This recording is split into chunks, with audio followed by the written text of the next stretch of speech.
Teddy Feinberg, Brook Stockberger, Sun News Sports. We are going to talk Marvin Menzies' contract extension, Aggie football, a little bit of this, a little bit of that. We're going to get to our mailbag, same old song and dance. Brook, let's get it rolling. Marvin Menzies, they're talking about contract extension. Fair, foul? I think it's fair. You either got to fire him or extend his contract. He can't go into his final year without a contract. People will recruit against him. He will have no authority. So you either fire him right now or you extend his contract. I think you got a half right here. This is fair if it's a 1-year extension or if it's a 2 or 3 year extension with possibly a buyout or some loopholes to wiggle out of it if you have to. If they just give him a 3-year extension, completely and utterly foul. We went 16-17 last year. They lost to Boise State big in the WAC tournament. Let's not give rewards for being average. Let's be fair here. Again, a 1-year extension is legit. What Brooks said is completely correct. You cannot recruit without a year remaining on your deal. They need that. No need to give them 2, 3, 4 years. I think that's out of the question. Brook, you talked Aggie football schedule. What are your impressions? Again, fair or foul? I'm holding it right here.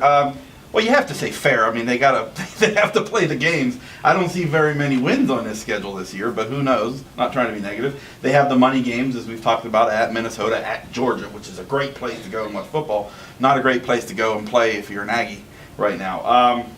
I don't see very many wins on this schedule, but it's got to be fair. I mean, they got to play their conference games and get a few money games in there. I hate to say foul, but I have to. 2 money games, and you're going to BYU. That seems tough. I do like the season opener at home against Ohio because I think that's a good litmus test. Aggies need to do something against UTEP this year. Last 2 years blown out.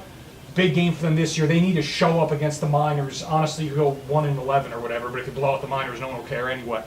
We are going to move on now. Quick hitting, Terrell DeRuin. He signs, verbals to NMSU. He doesn't have a scholarship, but he verbals anyway. What do you think? A guard, a local kid. It's nice to have a local kid. You sell tickets. You had Kelsey Crook back in the day. We just got Gordo leaving. So bringing another kid. I don't remember any time when New Mexico State had 2 Las Cruces kids back to back, where one leaves and another one comes on. So from a PR standpoint, it's fair. I'm with you. He has the athleticism to do it. He's got to grow up a little bit. Terrell's a good kid, but he's very emotional. Let's move on real quick. We're going to go to our mailbag here. And this question comes from Jeff. Pretty straightforward. Is Aggie football ever going to be for real? You covered the team.